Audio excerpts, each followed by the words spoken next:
So, with this journey process of me living and coping with mental illness,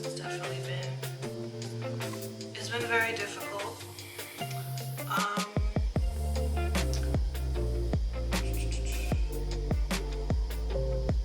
One of the main things I would say has been difficult about it is dealing with traumas and triggers. So trauma is pretty much something that has caused you pain, something that has caused you to feel hurt in any type of way. I'm sorry, my hair. I tried something different with my hair, and the front is doing this like swoopy thing, which is cute, but it's like, nah. Sorry. So traumas is basically something that has caused you pain or hurt in any type of way. It could be physical trauma, it could be sexual trauma, emotional trauma, verbal trauma, losing a job, losing a loved one, seeing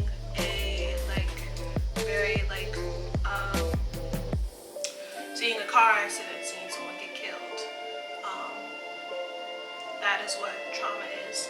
Trigger is something that can bring you mentally and emotionally back to that, like in your head. So, like for people who suffer from PTSD, I would say the main example is anyone who has served in the army, military, and pretty much anyone who is a veteran. A trigger for them can be fireworks, because it could bring them back to the moment where they were on the battlefield and they saw people get shot down and they had to shoot a gun and they possibly had to kill somebody whether they wanted to do it or not. That's an example of what a trigger is. So for me, I think I kind of have a sense of what some of my triggers are. I would say some of the main triggers I think have to do with like specific dates in the year that just bring back memories of either someone that I lost, of like events or special holidays that I don't get to celebrate anymore because the person that was part of that holiday is no longer here, or they caused me a lot of pain in some type of way, shape, or form. There has been things that triggered me that I didn't think would be a trigger for me, like today. Today is the 13th. What is it? I was talking to a group of friends of mine in group chat, and they were talking about how Valentine's Day is coming up, and I'm like, oh crap, I forgot Valentine's Day is coming up. And so I decided to go look in the calendar to see which day it fell on this year, and it falls on a Sunday this year. And then on the calendar, I saw that on the 13th, it is the anniversary of the day that my grandmother passed away. She passed away years ago. And then also that weekend, I am getting chemotherapy treatment. I now receive chemotherapy treatment twice a month, and I get it done on the weekends. So me just looking at that calendar and then having the memory come back that my grandmother's gone, I don't get to celebrate Valentine's Day this year because I'm going to be in a hospital. That triggered me to a mental point today of just like, oh great, like I forgot I'm going through this bullcrap again, you know? That is an example of a trigger. But yeah, there's been moments where I've been triggered by things I didn't think would trigger me. I remember was before COVID affected the world.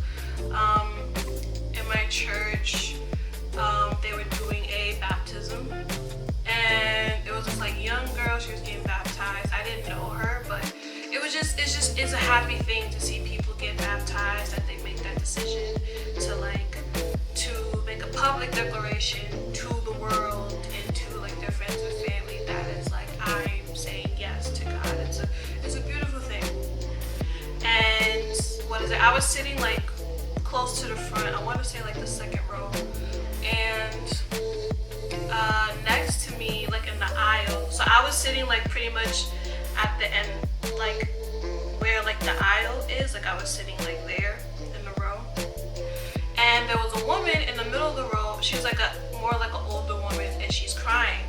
And then I look, and I see that she's looking at the girl getting baptized, and I'm like, oh, this is her mother. And I immediately started crying, but not for the reasons you would think. I started crying because I got sad, and it brought back the thought of that my mother didn't get to see me get baptized because she was sick in the hospital. And that was something that she always wanted me to do.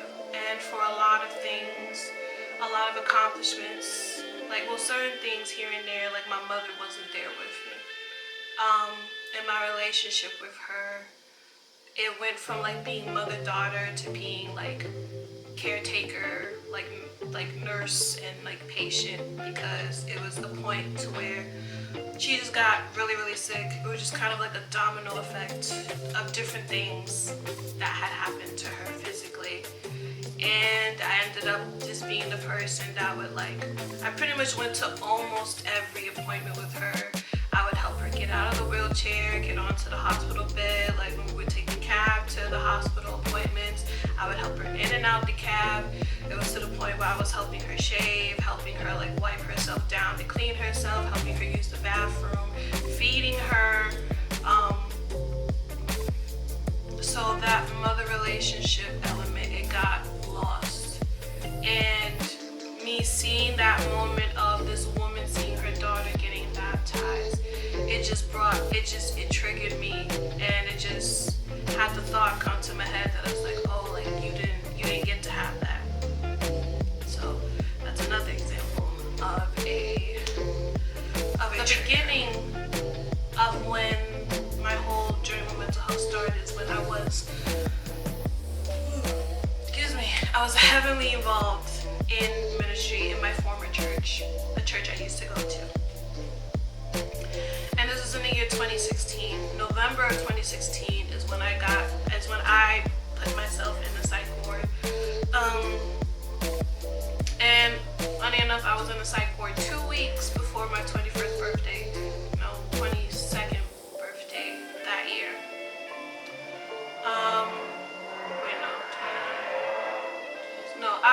I was either 21, I was either turning 21, or I was 21 turning 22. I don't remember at the moment, sorry. But, and I was also living in a shelter at that time.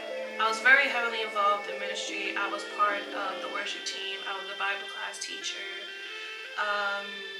And I wasn't really considered a part of the youth, being a youth leader.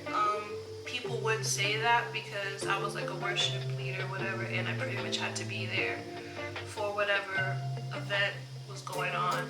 They had a lot of services throughout the week. There was 3 services on Sunday, 1 on Tuesday, and then the youth Bible class, which I taught in the youth service, was on Friday.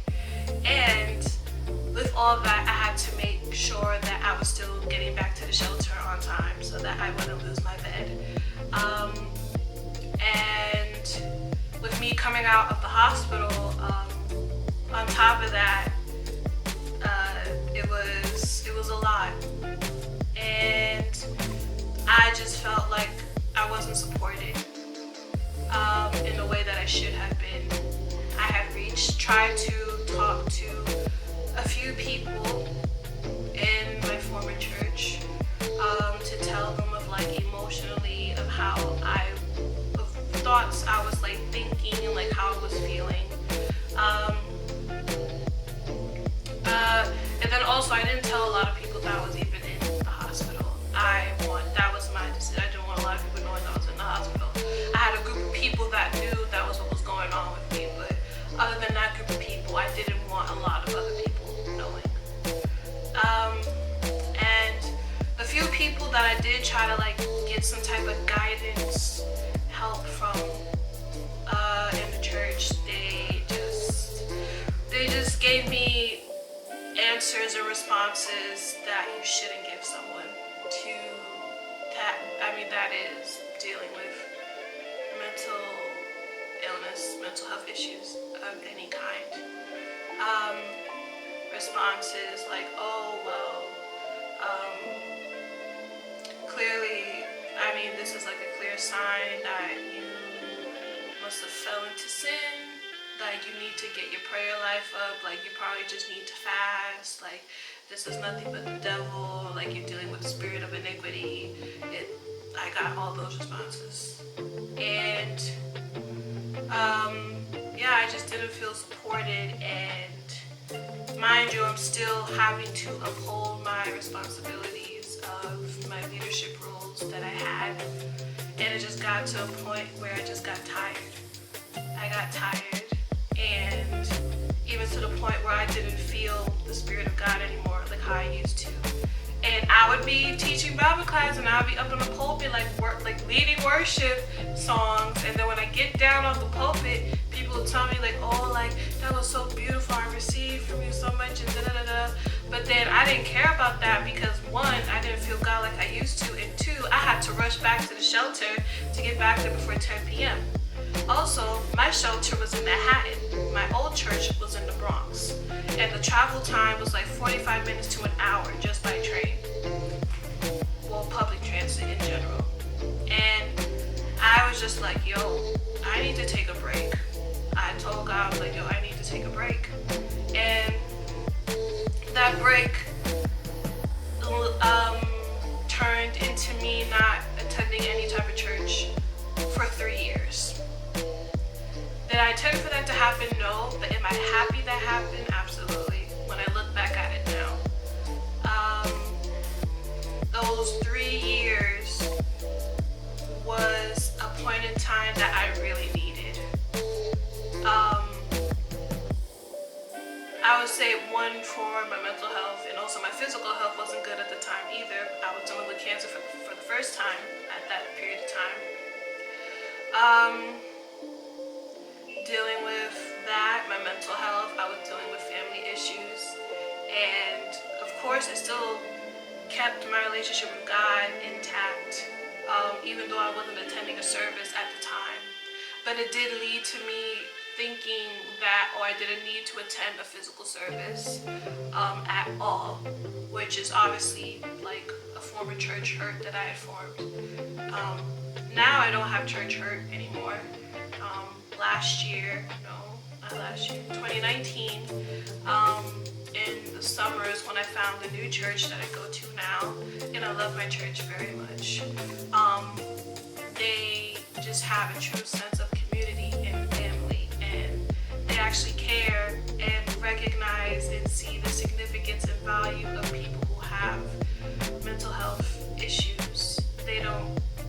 They didn't shun me, they didn't try to guilt me. They actually took the time and are still taking the time to understand as what true Christian men and women should be doing.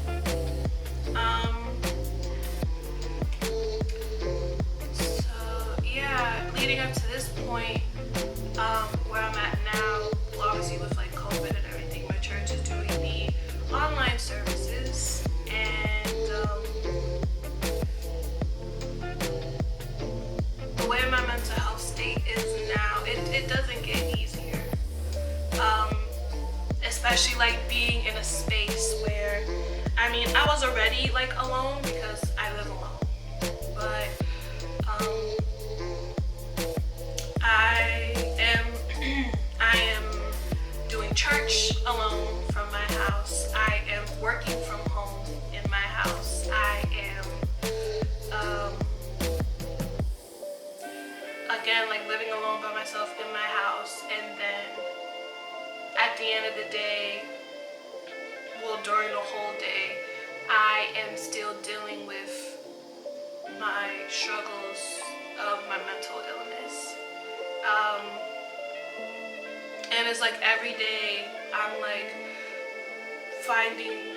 not finding, but it's like these new triggers come about, and it's very frustrating, and it makes the process of trying to figure out what trauma that may be coming from, it makes it more longer, and it makes it more confusing and frustrating.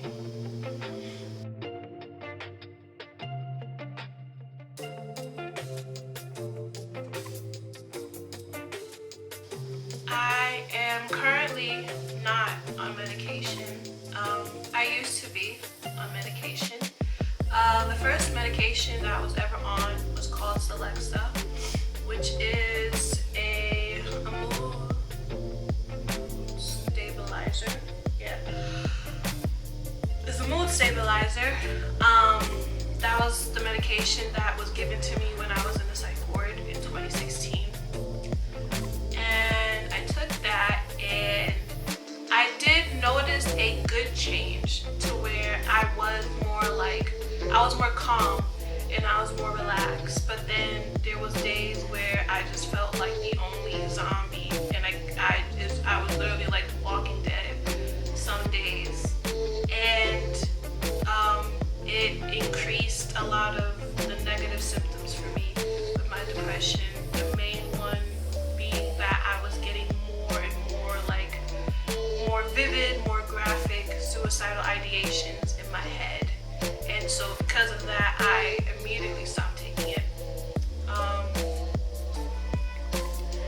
And then I went without any type of medication up until like a few months later. That is when I was put on Wellbutrin. I was put on Wellbutrin with some type of mood stabilizer. I just forget the name of it. And I took that for 2 years up until the year 2018.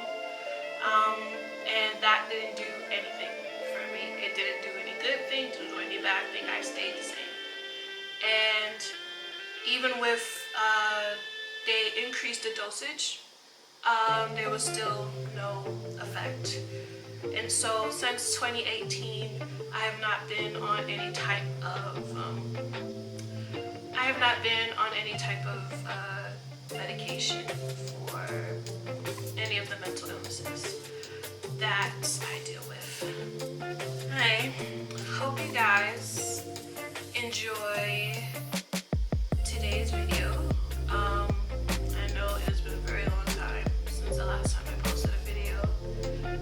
If you follow me on social media, you will kind of know about the life updates that I have given to y'all. So if you don't follow me on social media, you should. But yes, I hope you enjoyed this video,